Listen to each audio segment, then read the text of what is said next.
Two business partners try to pull off $1 million scam during a decisive meeting, but a poor girl sees the contract switch and photographs everything. She interrupts the exact moment of the signing and is discredited, until the evidence reveals the truth, and she saves an empire from ruin. If this story interested you, don't forget to subscribe to our channel and tell us which city you're watching from. Let's continue. The city of New York was waking up that June morning to the gray sky characteristic of a New York winter. In the Upper East Side neighborhood, in one of the mansions that marked the landscape, Robert Harrison opened his eyes even before the alarm clock went off. At 52, he carried on his shoulders the responsibility of leading Harrison Tech, one of the largest technology companies in the country, which he had founded himself 25 years ago, in a rented garage in Greenwich Village. Back then, Robert was just a young engineer, a recent MIT graduate, full of dreams and with no money in his pocket. Today, his name was on the lists of the most influential entrepreneurs in the United States. But success had not erased the simplicity he carried from the hard times. Robert continued to wake up early, make his own coffee when possible, and treat everyone around him with the same respect he would like to receive. As he got out of the king-size bed, he looked through the panoramic window that overlooked the impeccably manicured garden. Today would be a decisive day. After months of discreet negotiations, the merger with Tech Global Solutions was about to be finalized. It was the kind of deal that would transform Harrison Tech into the largest technology company in the country, surpassing even the international giants that dominated the American market.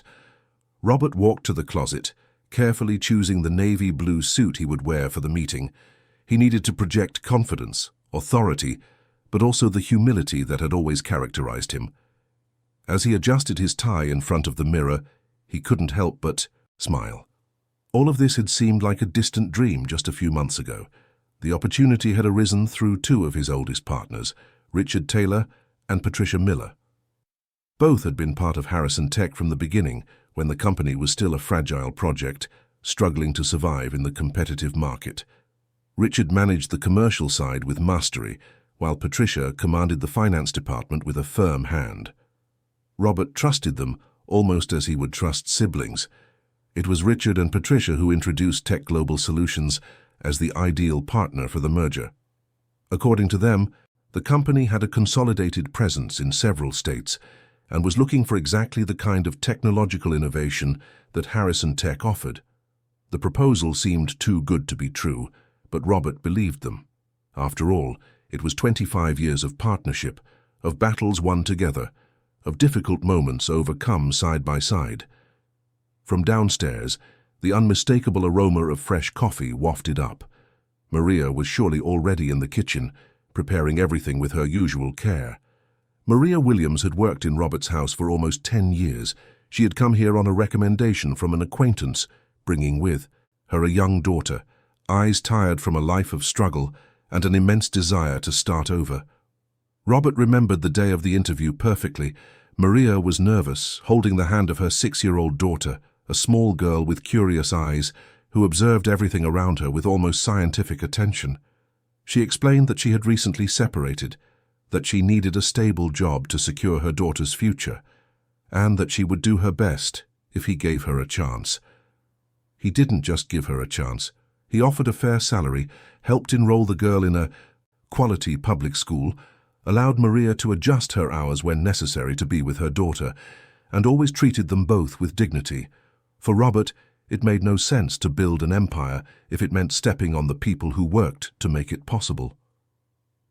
Descending the marble staircase, Robert found Maria in the large, modern kitchen, setting the breakfast table with the precision of someone who knew every detail of that routine. She wore a simple but immaculate uniform, her hair tied in a low bun, and she smiled when she saw him enter. "Good morning, Mr. Harrison. I've already made the coffee just the way you like it, and I made those cheese scones you love. Maria, you are a blessing in this house. Thank you very much. Don't mention it, Mr. Harrison. It's the least I can do. Today is an important day, isn't it? The merger meeting." "That's right, I'm a little nervous, to be honest." Maria poured the coffee into the white porcelain cup, adding just 1 spoonful of sugar, exactly as he preferred. She knew every habit, every preference, every little detail of Robert's routine. She wasn't just an employee. Over time, she had become part of that house, a constant and comforting presence. "You'll do great, sir, you always do. You're an honest, hard-working man. God blesses those who act with integrity." "I hope you're right, Maria. It's such a big step. Sometimes I'm afraid I'm dreaming too big." "Dreaming big is what got you here, sir. Don't be afraid." Robert smiled, touched by the sincerity of her words. Maria had a simple wisdom, the kind that comes from a life lived, from challenges faced, from victories won with sweat and determination. He admired that in her. The front door opened, and they both heard hurried footsteps in the hallway. It was Sophia, Maria's daughter, now 15 years old. The girl entered the kitchen, carrying a heavy school backpack and a pile of books under her arm. Her curly hair was tied in a high ponytail, and her brown eyes shone with that characteristic intelligence Robert had always noticed in her. "Mom, I'm home. Hi, Mr. Harrison." "Good morning, Sophia. How was school?" "Great. The literature teacher talked about F. Scott Fitzgerald today. We're studying The Great Gatsby. It's fascinating how he builds the narrative, making the reader question everything all the time." Robert smiled. Sophia had been a voracious reader since she was little. He himself had given the girl several books over the years, and he felt proud to see her flourish intellectually. She was a brilliant young woman, the kind that life tried to hide in the shadows of inequality, but who insisted on shining anyway. "You have a gifted mind, Sophia. Never lose that curiosity." "Thanks, Mr. Harrison. We only learn when we question things, right?" Maria interrupted the conversation with her usual gentleness. "Sophia, go get changed and then come back for something to eat. Mr. Harrison has an important meeting today." "Oh, really? What kind of meeting?" Robert hesitated for a moment but decided to share. "It's a corporate merger. If everything goes well, we'll join another company and become the largest in the sector in the country." Sophia's eyes lit up. "Seriously, that's incredible. You must be so excited." "I am. And nervous, too. It's a big decision." Sophia put her backpack on the floor and looked at Robert with a seriousness that was sometimes surprising for its maturity. "My history teacher always says that big decisions shape the future, but that we should never decide in a hurry. He says it's better to think twice than to regret it for the rest of your life. Wise observation, Sophia. I'll remember that." The girl smiled and left the kitchen to change her clothes. Maria looked at Robert with an expression that was hard to decipher. "She's smart, Mr. Harrison. Sometimes it's scary how much she notices." "It's true. Sophia has a sharp eye. You've done a wonderful job with her, Maria." "I do what I can, Mr. Harrison. I want her to have a better future than mine. For her to be able to study, graduate, have choices. And she will. I'm sure of it." The hours passed quickly. Robert reviewed the merger documents one more time, checking every clause, every number, every technical detail. Everything seemed perfect. Richard and Patricia had done an impeccable job in the preliminary negotiations. Tech Global Solutions offered exactly what Harrison Tech needed to expand. Around 2 in the afternoon, Maria knocked on the door of Robert's office. "Mr. Harrison, the guests have arrived. I've prepared the meeting room as you asked." "Perfect, Maria. Thank you very much. Could you serve them some coffee while I finish reviewing these last few papers?" "Of course, Mr. Harrison." Maria went downstairs and found Richard Taylor and Patricia Miller waiting in the living room. Richard was a 48-year-old man with graying hair combed back, an impeccable suit, and an expression of confidence that bordered on arrogance. Patricia, for her part, was 45, wearing a bright red executive suit and perfect makeup. Both exuded power and authority. When Maria entered the room, Richard barely looked up. "Finally. You can bring coffee and be quick. We have an important engagement." Maria swallowed the harshness of the reply and nodded politely. "Of course. I'll prepare it. Now." In the kitchen, her hands trembled slightly as she organized the tray. There was something about those two that always bothered her. It wasn't just the coldness or the lack of kindness. It was something deeper, an instinctive feeling she couldn't name. Over the years working in that house, Maria had learned to trust her instincts. Sophia appeared in the kitchen, already changed, wearing jeans and a simple blouse. "Mum, Can I help? You can take this tray to the living room, but be careful, okay? Of course. As Sophia carried the tray, Maria followed her closely. As they entered the room, Patricia looked at the girl with a barely disguised expression of disdain. What is this child doing here? Maria felt her blood boil, but she maintained her composure. She's my daughter, Mom. She's helping me. Richard snorted impatiently. Robert has always been too soft about these things. A house is no place for the maid's children to be running around. Sophia placed the tray on the table carefully, but her hands were trembling slightly. Not from fear, but from restrained indignation. Maria noticed and placed a hand on her daughter's shoulder, a silent gesture of support. At that moment, Robert came down the stairs, carrying a leather folder with the documents. He entered the room with a cordial smile. Richard, Patricia, sorry for the delay. I was doing a final review. Richard stood up, extending his hand with a smile that didn't reach his eyes. Robert, my old friend, today is the day that will change our lives. I hope so. I'm looking forward to meeting the representatives from Tech Global. Patricia stepped forward, adjusting her blonde hair. They should be here any moment. We brought all the revised contracts. All that's left is your signature, and it will be official. Robert nodded, but something about their haste vaguely bothered him. It was a diffuse, almost imperceptible feeling. Shall we go to the meeting room? The three of them headed to the large room that Maria had prepared. The oval table of fine wood was impeccable, with comfortable chairs around it, water, coffee, and a quiet atmosphere, ideal for important negotiations. Sophia, curious as always, appeared at the door. Mr. Harrison, can I stay here quietly? I promise I won't get in the way. It's just that I've never seen a real business meeting. Robert was about to answer when Richard interrupted him with a harsh voice. This is ridiculous, Robert. This is a billion-dollar negotiation, not a field trip for a child. Patricia agreed with a curt nod. She'll be a distraction. Tell her to leave. Robert looked at Sophia, who kept her eyes down, clearly embarrassed. He felt a pang of anger at his partner's rudeness, but he also didn't want to create tension before such an important meeting. Sophia can stay. She's an intelligent girl and knows how to behave. She won't bother anyone. Richard rolled his eyes but didn't insist. Sophia entered discreetly and sat in a chair in the corner of the room, practically invisible. She picked up one of the books she had brought and pretended to read, but her observant eyes didn't miss a single detail. Maria, who had remained near the door, felt a tightness in her chest. She knew her daughter well enough to know that Sophia was paying attention to everything. That girl had a frightening ability to notice things that adults ignored. Well, let's begin. Where are the Tech Global representatives? Patricia consulted the expensive watch that adorned her wrist. They must be stuck in traffic. You know how New York is at this time, but it's no problem. We brought all the documents. We can get a head start on the analysis. Richard opened a black executive briefcase and took out a pile of perfectly organized papers. Here is the complete contract. As you can see, everything is exactly as we discussed. The merger will be done equitably, maintaining your majority stake in the new company. Robert took the documents and began to read them carefully. It was a lengthy contract, full of technical terms and complex legal clauses.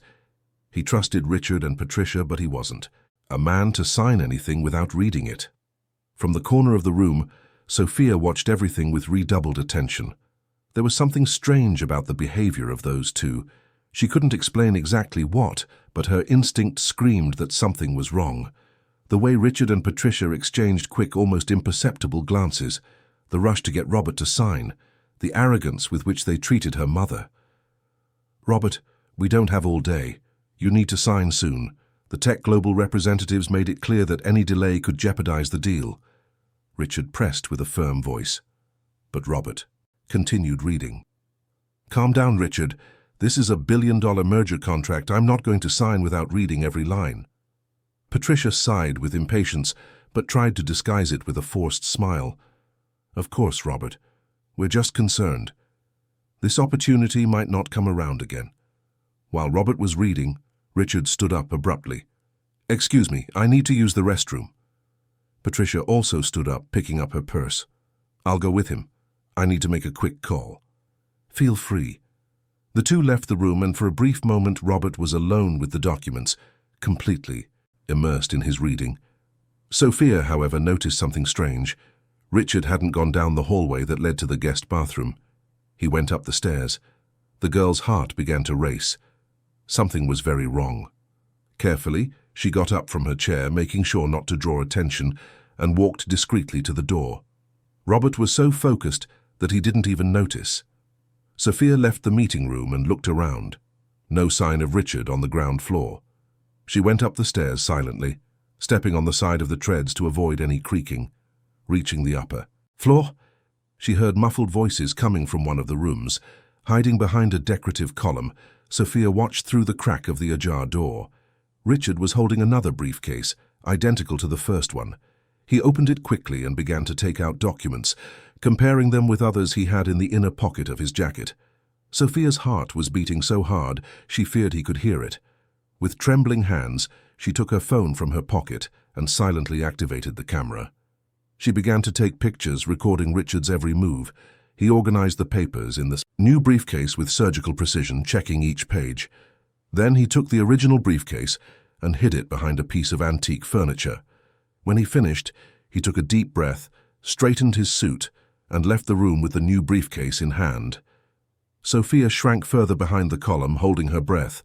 Richard passed by her without noticing her presence and went down the stairs with the same confidence as before. The girl waited a few seconds before moving. Her legs were trembling, but she knew she had to act. She ran down the stairs, desperately looking for her mother. She found Maria in the kitchen, washing some dishes. "Mum, you have to come see something." Maria was startled by her daughter's urgent tone. "Sophia, what is it? You're pale." "Mum, I saw him switching the papers. Richard. He got another briefcase upstairs and swapped the documents." "What? Sophia, are you sure?" "I am. I took pictures, look." Sophia showed her mother the phone. The photos were a bit blurry, but it was possible to clearly see Richard handling documents and switching the briefcases. Maria felt a chill run down her spine. She looked at her daughter seriously. "This is very serious, Sophia. If what you're saying is true, they're trying to deceive Mr. Harrison. I know, Mom, that's why we have to warn him now. But if we're wrong, it will be a very serious accusation." "Mom, I'm sure we have to stop him from signing that." Maria took a deep breath, gathering her courage. She looked at her daughter with determination. "All right, let's go. But let me speak first, okay?" The two walked towards the meeting room. When they reached the door, they saw Robert with the pen in his hand, about to sign the contract. Richard and Patricia were beside him, wide smiles on their faces, their complicit looks no longer able to hide their greed. Maria knocked on the door hard, interrupting the moment. "Mr. Harrison, I'm sorry to interrupt, but it's urgent." Robert looked up, surprised. Richard and Patricia turned around with expressions of barely contained fury. "This is absurd. I will not tolerate this interruption. Robert, get this woman out of here immediately." "Calm down, Richard. Maria never interrupts me without a good reason." "What is it, Maria?" The employee took a deep breath, gathering all the courage she possessed, and took a step forward. Sophia was by her side, holding the phone with the photos that could change everything. The tension in the meeting room was almost palpable. Robert placed the pen on the table, directing his full attention to Maria and Sophia, who remained at the door with grave expressions. Richard slammed his hand on the table, making the water glasses tremble. "This is disrespectful. A billion-dollar meeting being interrupted by a housekeeper and her daughter. Robert, you've completely lost control of this house." Patricia joined the protest, her voice laden with theatrical indignation. "I agree with Richard. This has crossed every line. Either you do something now or we'll leave ourselves and take this opportunity with us." Robert raised his hand, signaling for silence. His eyes were fixed on Maria, and there was something in her expression that he knew well. It was the same seriousness she showed on the rare occasions when something truly important needed to be said. "Maria, please, tell me what happened." The woman took a step forward, aware that she was about to cross a delicate line. If she was wrong, she would lose not only her job, but also the trust of a man who had always treated her with dignity. But if she was right, she would save Robert from an unforgivable betrayal. "Mr. Harrison, my daughter saw something you need to know. She saw Mr. Taylor switching documents." The silence that followed was deafening. Richard turned red, the veins in his neck bulging. "That's an absurd lie, a blatant slander. This brat made up this story to get attention." Patricia approached Robert with a pleading expression. "Robert, please don't believe this. It's obviously a child's fantasy. She probably misunderstood something she saw." Sophia, who had remained silent until then, stepped forward. Her voice came out firm, much firmer than she thought she was capable of. "It's not a lie. I saw him go upstairs when he said he was going to the restroom. He went into that room on the second floor, got another briefcase, and switched the papers inside. Then he hid the old briefcase behind the furniture." Robert looked at the teenager with attention. He had known Sophia since she was a child, had watched her grow up, always curious, always observant, but never a liar. There was a sincerity in her eyes that couldn't be faked. Richard advanced towards Sophia, his index finger pointed accusingly. "You're a liar! A spoiled child who wants to show off. I'll sue you both for defamation." Maria instinctively stood in front of her daughter like a shield. "Don't you threaten my daughter!" Robert stood up, his voice cutting through the air with authority. "Enough! Richard, Patricia, sit down. Sophia, you said you saw Richard switch the papers. Are you absolutely sure about that?" "I am, Mr. Harrison, and I took pictures." The impact of that statement was like a bomb. Richard turned pale. Patricia let a curse slip through her teeth. Robert held out his hand. "Show me the photos, please." Sophia handed him the phone with still trembling hands. Robert enlarged the images, examining each one with growing care. In the photographs, though a bit shaky, it was possible to clearly see Richard with two identical briefcases, manipulating documents. Richard tried to control his panic. "Robert, it's not what it looks like. I just grabbed some extra copies I left up there earlier. It's protocol. We always bring duplicate documents for this kind of negotiation." Patricia tried to reinforce the defense. "Exactly. The girl saw something completely normal and turned it into a conspiracy. That's how children work, Robert. They have vivid imaginations." Robert ignored the explanations and walked to the door of the room. "Maria, please go to the second-floor room that Sophia mentioned. Look behind the furniture for the briefcase she said was hidden there." "No, this is humiliating. You're going to search your own house based on the word of a child. I'm going to search my house based on photographic evidence, Richard. Maria, please." The employee went up the stairs quickly, her heart racing. She entered the room Sophia had indicated and went straight to the antique furniture. Behind it, exactly as her daughter had described, was a black executive briefcase identical to the one Richard had brought. She picked up the briefcase and went downstairs, feeling the weight not just of the object, but of the entire situation. Upon entering the room, she placed the briefcase on the table. "I found it, Mr. Harrison. It was exactly where Sophia said." Robert opened the briefcase and began to examine the documents. They were contracts, similar to the ones Richard had presented, but there was something different. He placed the two sets of papers side by side and began to compare them. Patricia tried one last gambit. "Robert, you're making a terrible mistake. You're putting 25 years of partnership at risk over a misunderstanding." "It's not a misunderstanding, Patricia. These documents are different." Robert pointed to a specific clause in the contract he was about to sign. "Here on page 17, my shareholding after the merger is listed as 30%. In the original contract, it was 65%. Richard tried to laugh, but the sound came out forced and artificial. "It must be a typo. These things happen." "A typo that also altered the distribution of the remaining 35% between the two of you. How convenient." Robert continued to flip through the documents, and with each page, new discrepancies emerged. Clauses that guaranteed him veto power had disappeared. Decision-making rights over future investments had been transferred to Richard and Patricia. It was a complete overhaul that would transform Robert from a majority partner into a minority one. "You planned this.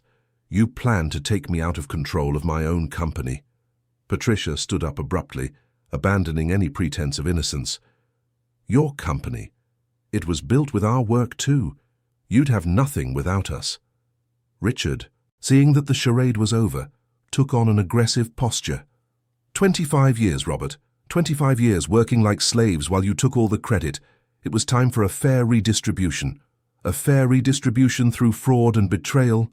You brought me a shell company to deceive me. Tech Global Solutions is not a shell company. It's real, and it's ours. We created it specifically to absorb Harrison Tech. So you admit you plan to rob me. It's not robbery when you deserve to lose. The argument escalated quickly. Sophia, still in the corner of the room, watched everything with wide eyes. Maria held her daughter's hand, both to protect her and to ground herself in the face of that shocking revelation. Robert walked to the door and opened it. "Get out of my house, now." "You'll regret this, Robert. We were your only chance to compete with the big guys. Without us, you'll sink." "I'd rather sink with dignity than thrive on betrayal. Get out. I won't repeat myself." Patricia grabbed her purse with jerky movements, her mask of a confident executive completely shattered. "This isn't over. We have lawyers. We'll prove that you're the dishonest one." Richard followed her, but stopped at the door for one last attack. "And you meddling brat, you'll pay for this. You and your mother will regret sticking your noses where they don't belong." Maria instinctively hugged Sophia, but Robert took a step forward, placing himself between the swindlers and the girl. "Don't you dare threaten them ever again. Now get out before I call the police." The two left, slamming the door hard. The noise echoed through the house, leaving a heavy silence in its wake. Robert stood still for a long moment, processing everything that had happened. Finally, he turned to Maria and Sophia. His eyes were moist. "You saved me. You saved everything I've built over a lifetime." Maria let out a shaky sigh. "Thank God we got here in time, Mr. Harrison." Robert approached Sophia and knelt to be at her level. "Sophia, you were incredibly brave. Many adults would have stayed silent out of fear or indifference, but you acted. Thank you." The girl, who had remained strong throughout the confrontation, finally let the tears flow. "I was so scared, Mr. Harrison, but I couldn't let them trick you. And you didn't. You're a hero," the three of them stood there for a few minutes, letting the adrenaline gradually subside. Robert then stood up and picked up the phone. "I need to call my lawyer. This can't be left like this." While he dialed, Maria took Sophia to the kitchen. She made chamomile tea for both of them, trying to calm their still raw nerves. "You did very well, honey. You did the right thing." "Mom, what's going to happen now?" "I don't know, sweetheart, but I know Mr. Harrison is a fair man. He'll know what to do." In the office, Robert explained the situation to Maurice Evans, his trusted lawyer for over 15 years. Maurice was a meticulous man, an expert in corporate law, and Robert knew he could trust him completely. "Robert, this is extremely serious. We're talking about aggravated fraud, document forgery, corporate fraud, and attempted embezzlement. But do you have the photos the girl took?" "I do. And I have both sets of contracts." "Excellent. That's solid evidence. But to close the case irrefutably, a recorded confession would be ideal. Did they admit to anything while they were at your house?" "They verbally admitted to creating Tech Global to deceive me, but I didn't record it." "Then we're missing the definitive proof. With what you have now, we can sue and probably win, but a skilled lawyer could create doubt. If we could get a clear, recorded confession, it would be case closed." Robert thought for a moment. "What are you suggesting?" "That we lure them back, make them believe you've reconsidered, that you're willing to negotiate. With the right equipment installed in your house, we can record everything. If they confess the details of the scam, they'll have no way out." "Isn't that dangerous?" "It could be, but it's the most efficient way to ensure they pay for what they did. Think about it. They not only tried to steal your company, but they also threatened an innocent child." Robert clenched his fists. "You're right. What do I need to do?" "First, I need a security expert to install discrete cameras and microphones in the meeting room. Then you call them, say you've thought it over, that maybe you overreacted, that you want to talk. Their greed will make them come back. What if they get suspicious? That's why you need to be convincing. Act insecure, shaken, say you were alone after they left, and realized you really depended on the partnership. Feed their egos. Robert didn't like the idea of feigning weakness, but he understood the necessity. When can we do this? I can bring the expert over tomorrow morning. We'll install everything, and you make the call in the afternoon. If they take the bait, we'll set it up for the next day. All right, let's do it. After hanging up, Robert returned to the kitchen where Maria and Sophia still were. They looked at him expectantly. I spoke with my lawyer. We have a plan, but it's risky. Maria sat up straighter, in her chair. What kind of plan, Mr. Harrison? He explained the idea of luring Richard and Patricia back, recording their confession, and presenting everything to the authorities. Maria listened with growing attention. But what if they find out? What if they get violent? Morris assured me we'll have police officers on standby.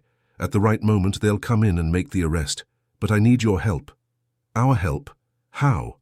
Sophia perked up, despite her emotional exhaustion. We can help, Mr. Harrison. What do you need? Robert looked at the two women before him, a tireless worker who had raised a brilliant daughter alone, a teenager who had had the courage to confront powerful adults to do what was right. You know Richard and Patricia. You know how they think, how they react. I need advice on how to convince them to come back. Maria thought for a moment. They're arrogant, Mr. Harrison, very arrogant. They think they're smarter than everyone else. If you appeal to their ego, if you show that you're confused and lost without them, they'll want to come back just to feel superior, Sophia agreed. And Mrs. Miller loves to feel indispensable. If you say you realized you made a hasty decision, that you need her expertise, she'll believe it. Robert smiled. You two are smarter than I thought. Maria blushed slightly. We just pay attention, Mr. Harrison. Over the years, I've learned to observe people. And you taught your daughter well. The next day, promptly at 9 in the morning, Maurice arrived accompanied by a discreet man named Frank, a surveillance and security expert. Frank was thin, wore glasses, and had a methodical way of working. We'll install directional microphones and 3 hidden cameras, one in the chandelier, one in the bookshelf, and another in the decorative painting. They'll capture high-definition audio and video completely invisible. Perfect. How much time do you need? About 2 hours, max. While Frank worked, Robert, Maurice, Maria, and Sophia talked in the living room. The lawyer explained the legal details of what they were about to do. Technically, recording someone without consent can be problematic, but when there's a well-founded suspicion of a crime, and especially when the recording is made on the recorder's own private property, it's admissible as evidence, even more so with the evidence we already have. And how much prison time could they get? If we go by the maximum combined sentences, we're talking years. But the most important thing is to prevent them from doing this to someone else. Sophia, who was listening intently, asked a question. Mr. Evans, are they really going to try something when they find out they've been caught? The lawyer looked at the girl seriously. People like them usually resort to threats when they feel cornered. That's why we'll have police officers ready to intervene. You and your mother need to be in a safe place during the meeting. Robert agreed. Maria, Sophia, when they arrive tomorrow, you'll stay upstairs locked in one of the rooms. Only come down when I say it's all over. Mr. Harrison, I want to help. You've already helped more than you could possibly imagine, Sophia. Now let the adults take it from here. The girl was about to protest, but Maria placed a hand on her shoulder. Mr. Harrison is right, honey. We've done our part. Now we need to let justice take its course. Around noon, Frank finished the installation. He tested all the equipment and showed Robert how it worked. Everything's connected. The recordings will go directly to this. A receiver here in your office. Impeccable quality.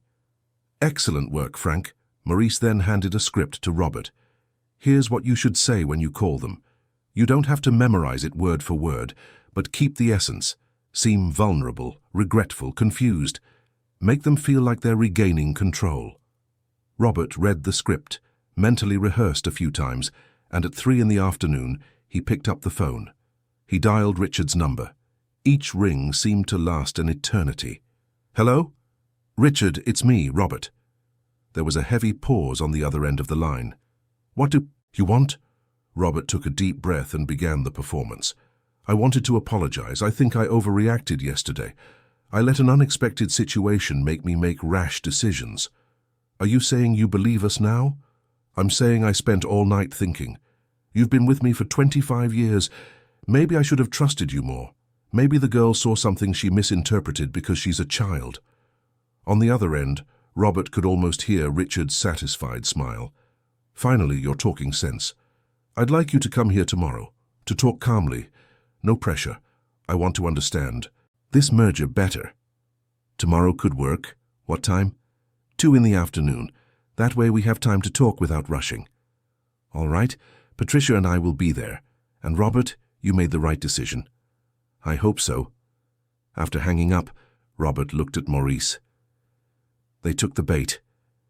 Great. Now we wait. The rest of the day passed in a mixture of anxiety and preparation. Maria prepared a special dinner, trying to maintain normalcy, but everyone knew that the next day would be decisive. Sophia barely slept that night. She kept imagining what would happen, mentally replaying everything she had seen, preparing herself emotionally for the outcome. The next morning, Maurice arrived early with 2 plainclothes police officers. He introduced them as Detective Charles Morgan and Investigator Paul Scott. Both reviewed all the recording equipment and positioned themselves at strategic points in the house. At the exact moment you'll get the signal and enter. Richard and Patricia can't have a chance to destroy evidence or escape. Understood. At 2 in the afternoon, the doorbell rang. Robert took a deep breath, put on a studied expression of uncertainty, and went to open the door. Richard, Patricia, thank you for coming. The two entered with wide, confident smiles. Patricia even kissed Robert's cheek in a false gesture of affection. Robert, dear, we knew you would understand everything. Let's go to the meeting room. As they walked, Maria and Sophia discreetly went up to the second floor, locking themselves in the room as planned. From the office, Maurice monitored everything through the cameras. The police officers were ready. The trap was set. Now it was just a matter of time until the truth came to light. The meeting room was exactly as it had been the day before, but now it carried an invisible weight. The hidden cameras recorded every movement, every word, every nuance of expression. Robert sat at the head of the table, while Richard and Patricia took the chairs on either side, confidence stamped on their faces. So, Robert, you finally understood that we are essential to the success of Harrison Tech. Richard crossed his legs, leaning back in his chair with that characteristic arrogance. Patricia adjusted her blonde hair and smiled condescendingly. Robert feigned hesitation, just as Maurice had instructed. I spent the night thinking. 25 years is a long time. Maybe I was too hard on you. Patricia leaned forward, placing her hand over Robert's in a calculatedly maternal gesture. Robert, dear, you've always been very emotional. It's an admirable quality, but sometimes it clouds your judgment. We're here to help. Do you still have that contract? I'd like to review it again, more calmly this time. Richard exchanged a quick glance with Patricia. It was a look of victory, of someone who had just won a difficult battle. Of course we do. But first we want to clarify a few points. You understand that yesterday's scene was humiliating, don't you? Robert lowered his eyes, feigning remorse. I understand and I apologize. I shouldn't have listened to the girl. Patricia snorted with disdain. That meddling brat. I always knew letting the housekeeper's children run around the house was a mistake. They don't know their place. Robert felt anger boil inside him, but he kept his expression neutral. Every word from those two was being recorded, every display of contempt, every confirmation of their true intentions. Maria has always been a good employee, and Sophia is just a child. Richard let out a dry laugh. A child who almost ruined everything. If it weren't for your emotional weakness, that would have been nothing more than a ridiculous spectacle. You're right. I overreacted. Patricia stood up and began to walk around the room, touching the furniture as if it were already hers. You see, Robert, the problem is that you've always been good at creating technology, but you've never had a real business vision. We do. We know how to turn this company into a real empire. And Tech Global Solutions? Does it really exist? The question came out with a tone of genuine curiosity. Richard smiled, proud. Of course it exists. We created it 6 months ago. It's registered, has an EIN, employees, everything is in order. But you're the owners. Richard hesitated for a fraction of a second before answering. We're the majority shareholders, yes. So what? That just shows our entrepreneurial ability. So when you proposed the merger, you were proposing that I merge with a company of yours. Patricia sat back down, now with less patience in her voice. Robert, you're overcomplicating things. What matters is the end result. With the merger, everyone wins. But in the contract you brought yesterday, my stake was reduced to 30%. The silence that followed was revealing. Richard and Patricia looked at each other, calculating the best response. You misread the contract, Robert. That was an old draft. Robert opened a drawer and placed both contracts on the table, side by side. This is the one you wanted me to sign. This is the one that was in the hidden briefcase. They are very different. Richard leaned forward, his voice taking on a threatening tone. Look, Robert, let's stop pretending. You want to know the truth? I'll tell you. Yes, we changed some clauses. Yes, your stake would be smaller than you imagined. But that was fair. Fair? Patricia crossed her arms, abandoning any pretense of kindness. Fair, because we worked just as hard as you. We gave our blood for this company, but you always got the biggest share of the profits, all the recognition, while we were treated like high-class employees. You were partners. You were always treated as partners. Richard slammed his hand on the table, making the contracts tremble. Minority partners, with crumbs. While you were building this mansion, we were living in apartments. While you were flying first class, we were flying economy. It was humiliating. Robert remained calm, letting them continue to talk. So you created Tech Global to take control of my own company from me? Patricia laughed, a bitter sound full of resentment. Our company too, Robert. Or do you think Harrison Tech would be anything without our financial and commercial management? You're good with technology, but you know nothing about real business. And that's why you decided to trick me. Richard stood up, walking to the window. It wasn't a trick. It was strategy. You would never have given us what we deserved willingly. So we created an alternative path. The merger was perfect. You would have signed happily, thinking you were expanding the business, when in reality you would have been handing us control. And after that you would have continued as a sort of technical director, useful, but with no real decision-making power. Patricia sat back down, crossing her legs with artificial elegance.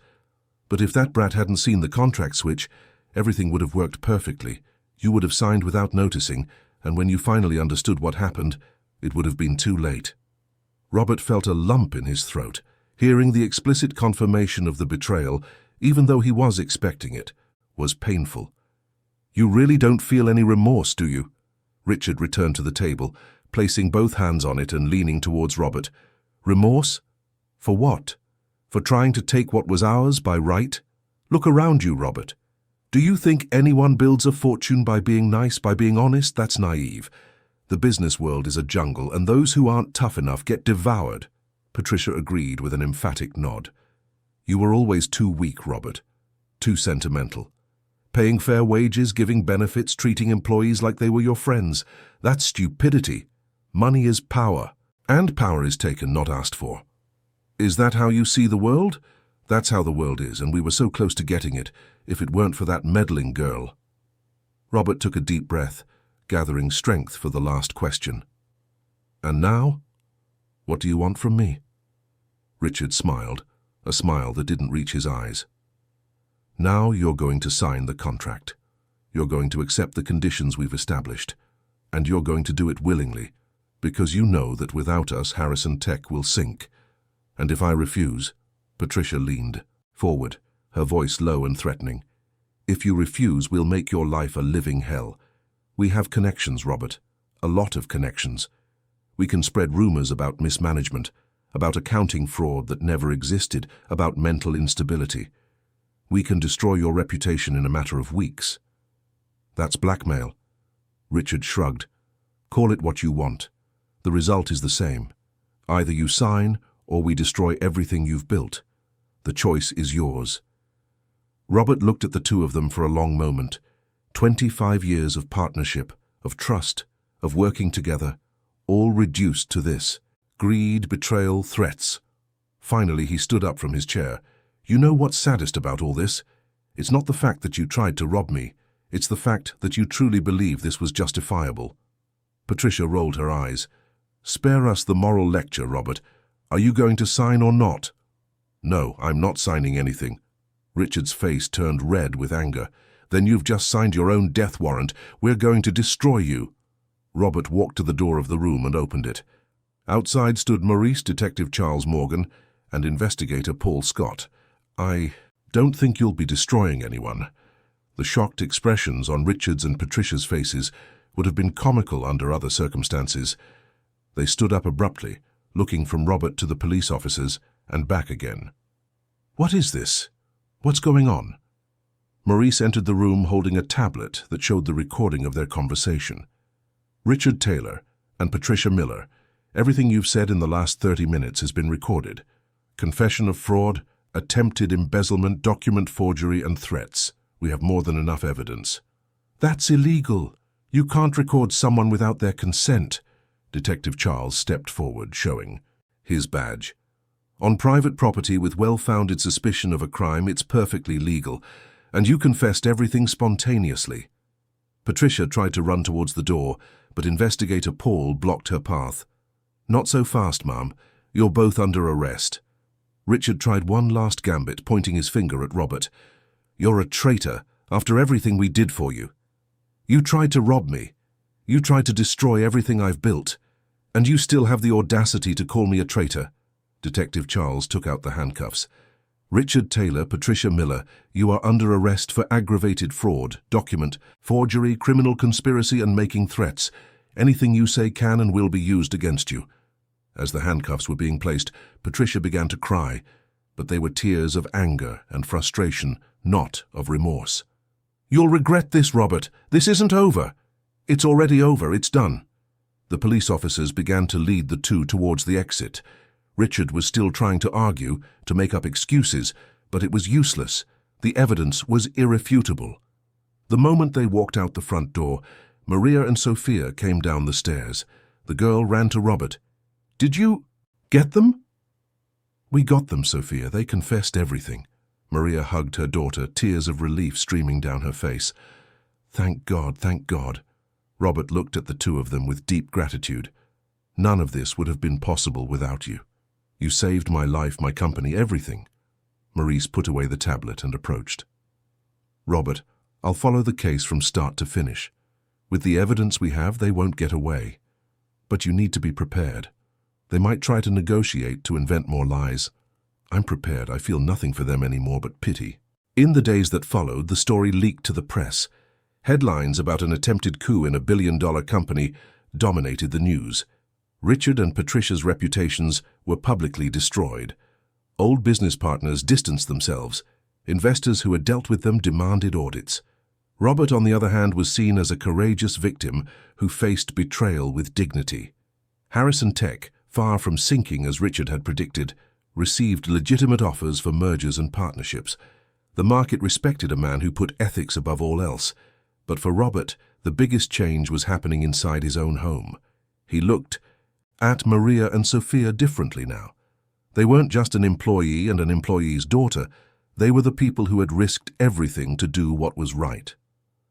A week after the arrest, Robert called Maria for a private conversation in his office. She entered nervously, wondering what he wanted to discuss. "Maria, please have a seat." She sat in the leather armchair, her hands clasped in her lap.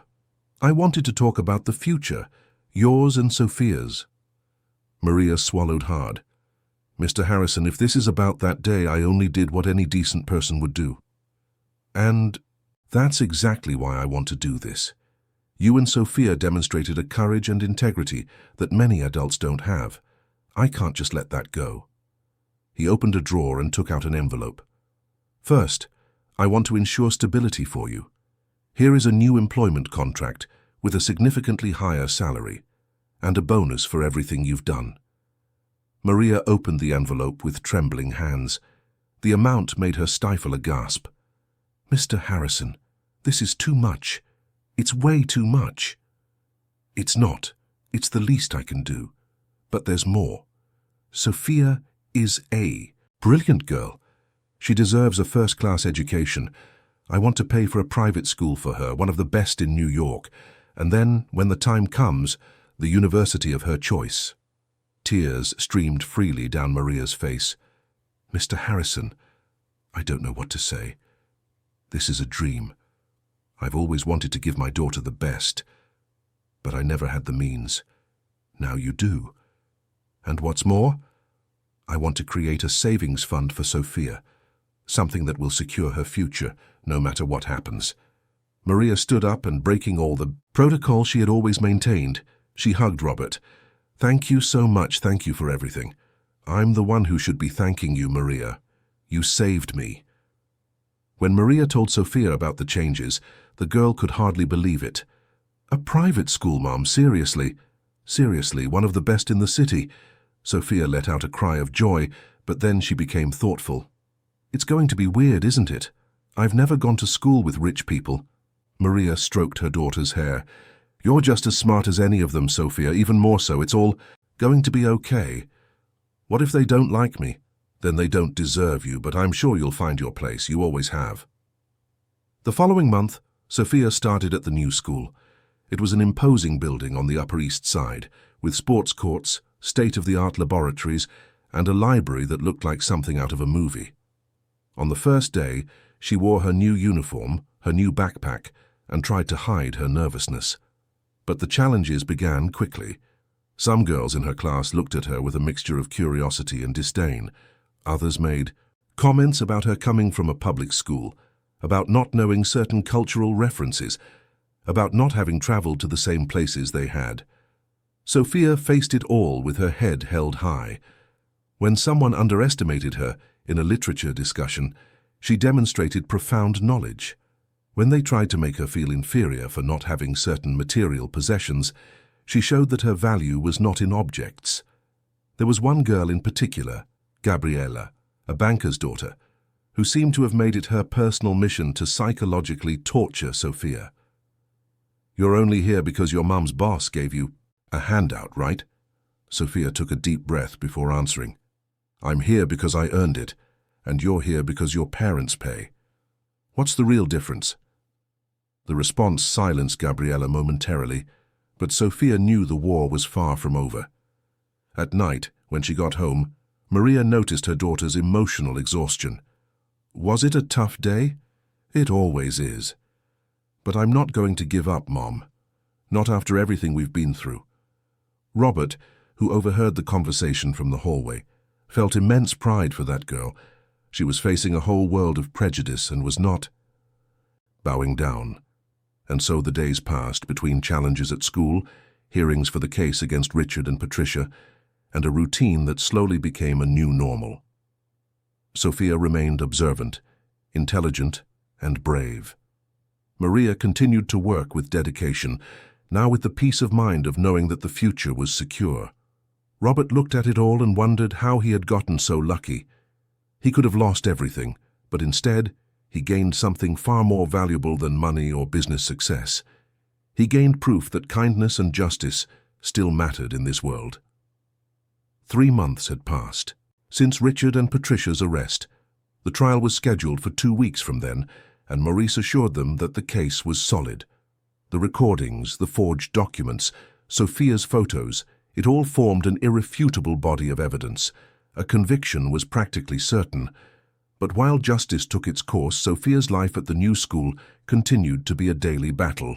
She had earned the respect of some teachers for her dedication and intelligence, but the group led by Gabriella continued to make her the target of malicious comments and social exclusion. It was a Thursday afternoon when Sophia arrived at school and found a note taped to her locker. The handwriting was neat, clearly feminine, and the message was short but cutting. "Poor people don't belong here. Go back where you came from." Sophia felt her chest tighten. It wasn't the first time she had received messages like this, but this time something inside her broke. She tore up the paper, threw it in the trash, and went to math class with her eyes stinging with unshed tears. During the class, Professor Renata, a 40-year-old woman who had always treated Sophia with respect, proposed a challenge. Whoever correctly solved a complex equation problem would get extra points on the test. Sophia looked at the board, analyzed the problem, and in less than 5 minutes raised her hand. The teacher, surprised, asked her to go to the board and explain her reasoning. The girl solved the problem with a mathematical elegance that impressed even the most arrogant students. Gabriella, sitting at the back of the room, rolled her eyes. Sure, she probably memorized it beforehand. It's not that hard when you know it's coming. Professor Renata turned to Gabriella with a serious expression. Gabriella, if you have something to say, say it respectfully. Sophia solved a problem that you didn't even attempt. That deserves recognition, not envy. The silence that followed was awkward. Gabriella sank into her chair, her face red. Some students looked at Sophia with new admiration, while others maintained their cultivated indifference. After class, a boy named Peter, who had always been neutral towards Sophia, approached her in the hallway.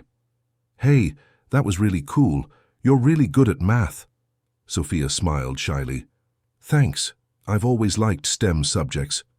You know, not everyone here is like Gabriella. Some of us think it's cool that you're here. That's good to know. Peter hesitated before continuing. Actually, a few of us were thinking of starting a study group. Do you want to join? Sophia felt a warm emotion spread through her chest. It was the first time someone had voluntarily included her in something. I'd love to. Cool. We meet on Wednesdays after school. I'll send you the details. When Sophia got home that afternoon, for the first time in weeks, she was genuinely smiling. Maria noticed the change in mood immediately. Did something good happen today? Sophia told her about the math class, about Peter's invitation, about the feeling of finally being seen as an equal. Maria hugged her daughter with pride. See? I always told you you'd find your place. It was hard, Mom, but it was worth it. Robert, who overheard the conversation from the living room, felt a deep satisfaction. Seeing Sophia blossom like that was one of the greatest rewards he could receive. That night, as they had dinner together, something that had become a tradition since the incident, Robert shared an idea that had been maturing in his mind. Maria, Sophia, I've been thinking a lot about everything that happened, about how a girl invisible to the eyes of many was able to save an entire empire. And it made me reflect on how many other talented people are out there, invisible, without opportunities. What are you getting at, sir? I want to create an institute, a scholarship and mentorship program for low-income youth who show exceptional potential. I want other Sophias to have the chance you helped me give your daughter. Sophia dropped her fork, her eyes wide. An institute? Seriously? Seriously. And I want the institute to be named after you, Sophia. The Sophia Williams Institute. You are the perfect example. That courage and intelligence have no social class. Maria placed a hand over her heart, too emotional to speak. Sophia felt hot tears stream down her face. Mr. Harrison, I don't know what to say. This is so much bigger than me. You are bigger than you imagine, Sophia, and you deserve for the world to know it. In the following weeks, Robert worked tirelessly on structuring the institute. He hired educators, psychologists, social workers. He developed a fair selection process that would identify young people with potential regardless of their background. And he made Sophia the spokesperson for the project. The Institute's first public meeting took place on a rainy Saturday in August in the Harrison Tech Auditorium. Educators, journalists, potential sponsors, and, most importantly, young people interested in the scholarships attended. Sophia, wearing a simple but elegant outfit that Maria had carefully chosen, took the stage. Her hands trembled holding the microphone, but her voice came out firm. My name is Sophia Williams. A few months ago, I was an invisible girl. The daughter of a housekeeper, a public school student, someone most people looked at without really seeing. But I was lucky enough to be in the right place at the right time, and to have enough courage to do the right thing. The audience listened in respectful silence. This institute isn't about me. It's about all the young people who, like me, have dreams bigger than their circumstances. It's about giving opportunities to those who have talent but no resources.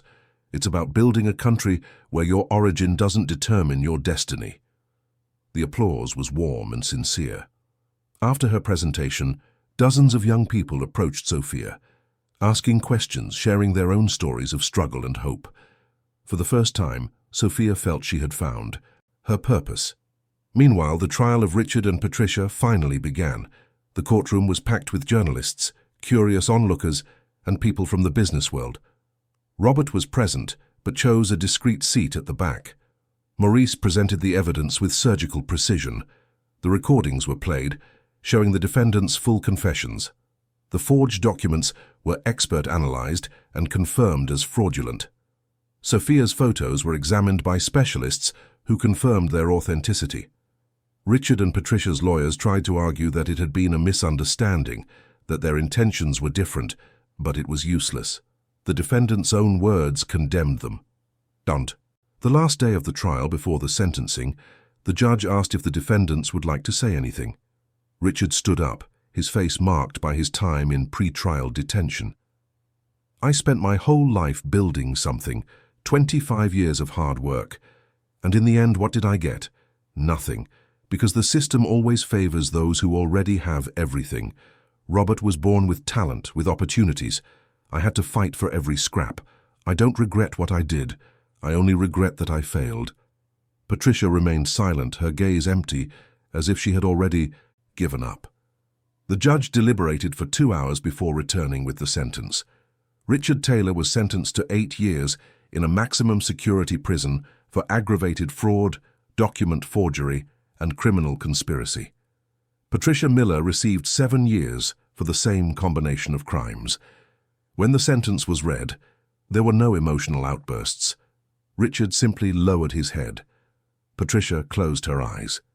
It was the end of everything they had built, of the reputation they had taken decades to establish. Robert watched it all without joy. There was no pleasure in seeing former partners being led away like that. Only a deep sadness for the waste of lives that could have been different. As he left the courthouse, he found Maria and Sophia waiting outside. How did it go? Convicted, 8 and 7 years. Sophia looked at Robert with that maturity that marked her. Are you sad for them, sir? I am. Not for the conviction, which was just, but for the fact that they chose this path. They had so much potential to do good. But they chose greed. Yes, and now they'll pay for it. A few weeks later, something unexpected happened. Sophia received a letter. It was from Richard, handwritten from prison. She hesitated before opening it, but curiosity won. The letter was surprisingly sincere. Richard admitted his mistakes, acknowledged Sophia's courage, and ended with a strange request. He wanted her to visit him in prison. He wanted to understand how a 15-year-old girl had the moral strength that he, with all his life experience, had never developed. Sophia showed the letter to her mother and to Robert.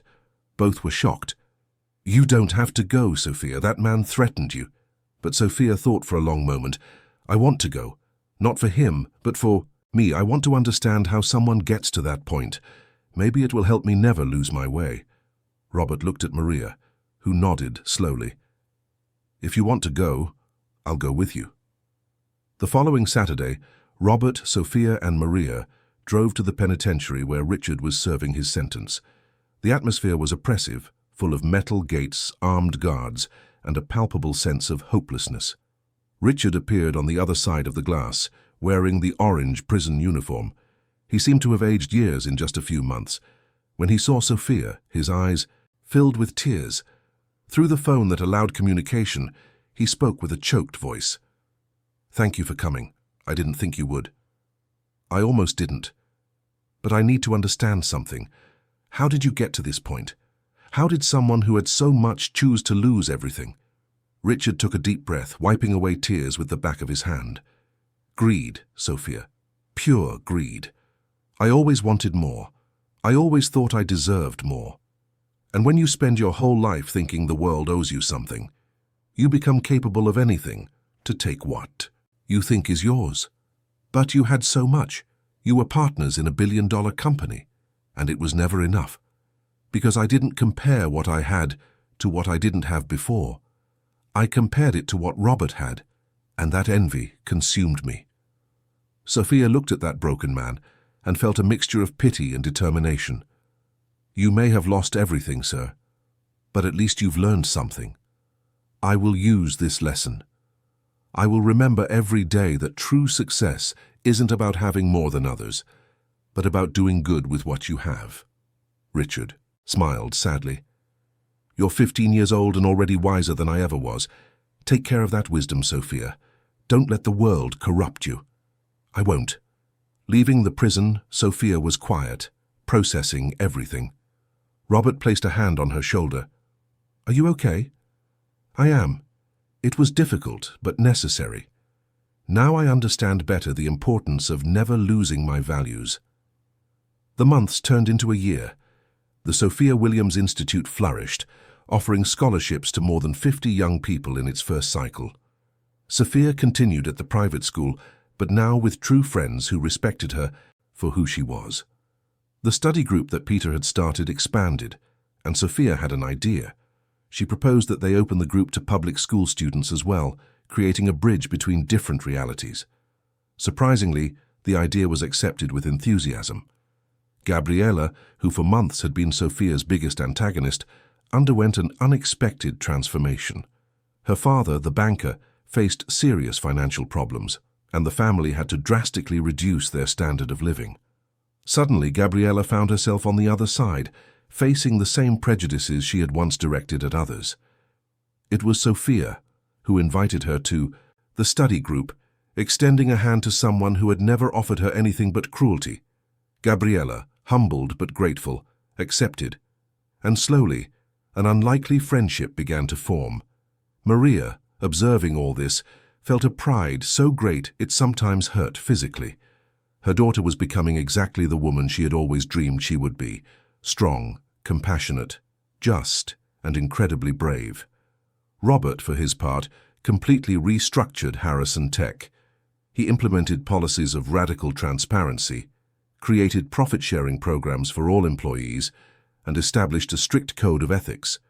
The company not only survived the scandal, but thrived, attracting talent who wanted to work in a place that valued integrity over profit. And then the day came that would change everything again. Sophia was invited to speak at a national event on education and opportunity. It would be broadcast live on television across the country. The night before the event, Sophia could barely sleep. Maria sat on the edge of her bed. Are you nervous? Terrified. Millions of people will be watching me, and they all need to hear what you have to say. What if I forget my words? What if I freeze? Maria smiled, stroking her daughter's hair.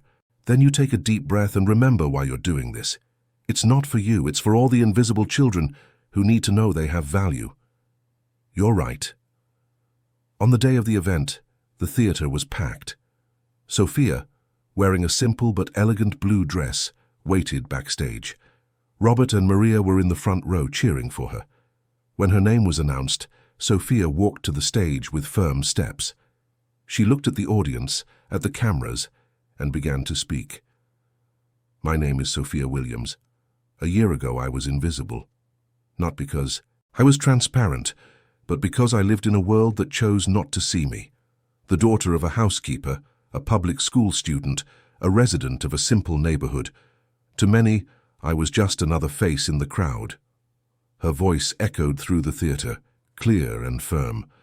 But I was lucky enough to be in the right place when a scam was about to destroy everything a good man had built, and I had the courage to act, not because I was special, but because I knew it was the right thing to do.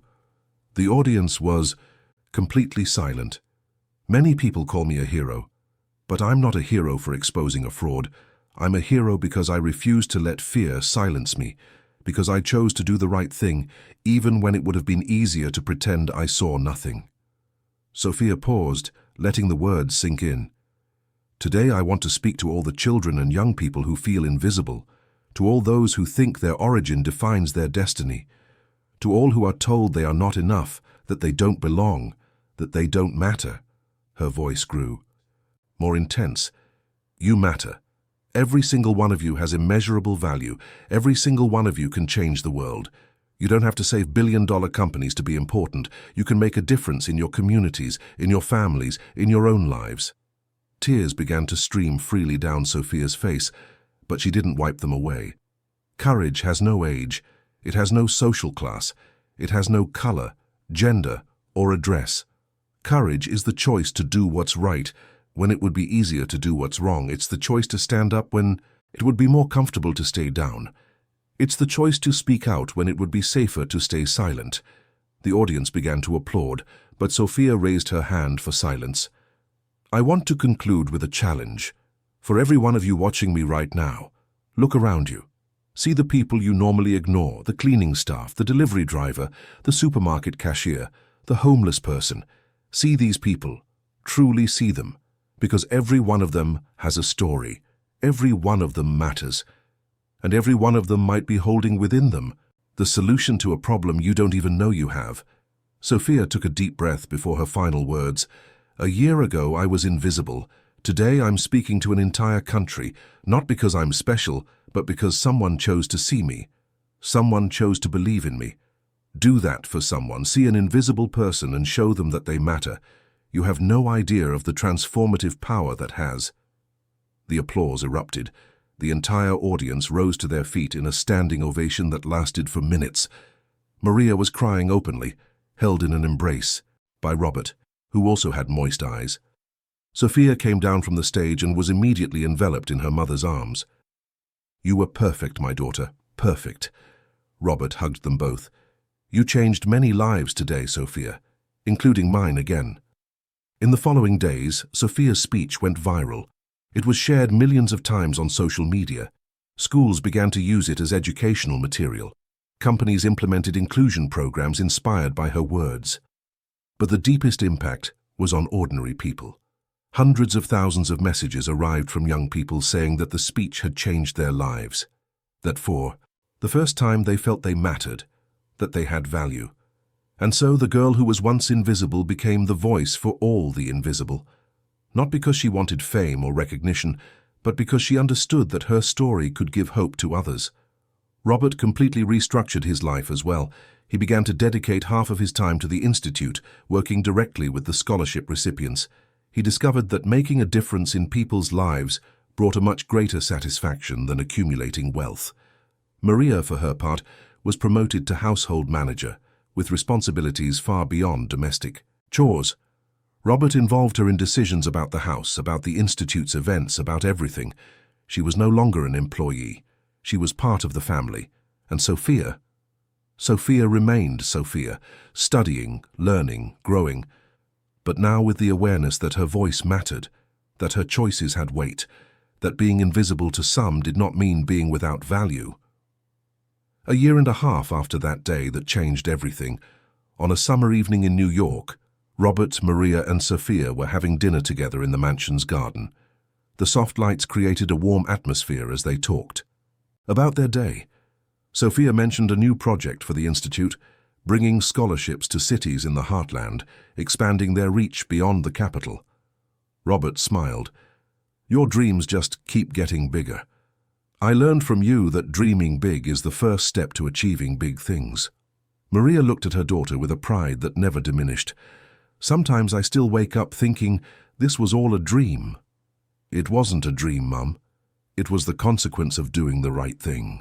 Robert raised his glass of juice, a toast, to courage, to integrity, and to the proof that one person, no matter how invisible they may seem, can change the world.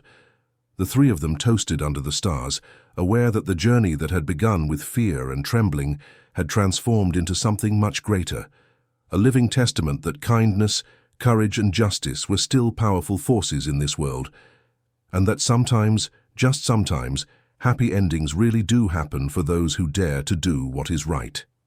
End of story. Dear listeners, we hope the story of Sophia, Maria, and Robert has deeply touched your hearts. If you were moved by this journey of courage and transformation, please leave a like on this video, subscribe to the channel, and tell us in the comments which moment stood out to you the most. Was it when Sophia had the courage to photograph the fraud? When Maria risked everything to protect her employer? Or when Robert recognized the value of those who had always been invisible in his eyes? Every day we bring intense and emotional stories like this one, which reveal the deepest side of human nature, the struggle between good and evil, between greed and integrity. Stories that remind us that courage has no age, social class, or origin, but is born from the choice to do what is right even when it's difficult. We look forward to seeing you in the next episode with another narrative that will stir your emotions and make you reflect on the power of small actions and great courage. Until then, and remember, never underestimate the power of a person whom others consider invisible.